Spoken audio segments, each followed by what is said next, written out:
of the fastest growing waste streams, and it's actually quite hazardous. And what Gauteng Department is trying to achieve is to have a strategy to manage and deal with how to deal with e-waste.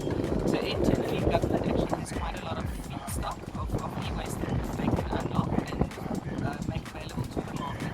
But there's also quite a lot of capacity development that's needed. We need to understand what is a compliant working environment, clean working spaces, so that the people that are involved in working with e-waste, that it's safe and that they can get the maximum value out of it.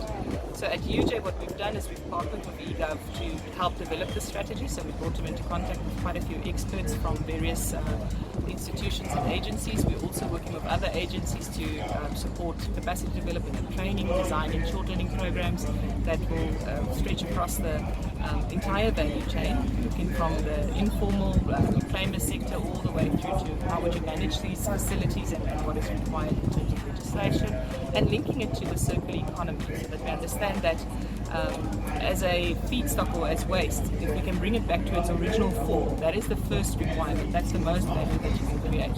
Where if we're dismantling and taking it apart, we are actually reducing that original value. So there's changes in legislation and in terms of how the producers of these devices are also going to deal with it. So in the next couple of years, you'll see that a lot more is going to happen in terms of what happens with your electronic device once you dispose of it. How is it brought back into the economy so that it can be reclaimed? My name is Amos Chauke, and I'm a FOIA facilitator from University, which is based in Publish Katlehong. And normally what we do is provide ICT skills to youth and young people.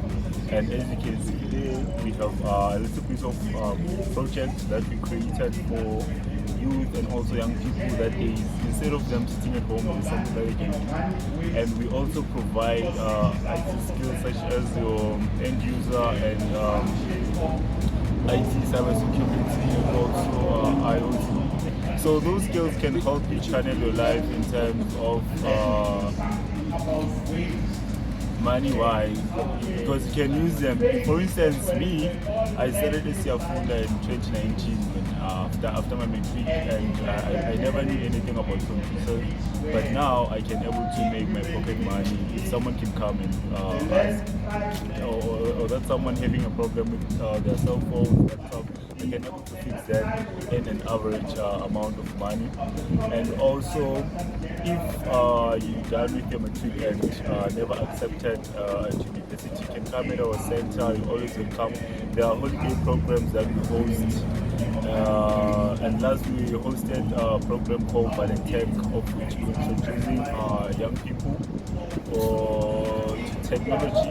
And the reason why we're here, we just came here to exhibit, show other young people here that there's a lot of things that is going on for AR and also the e-waste.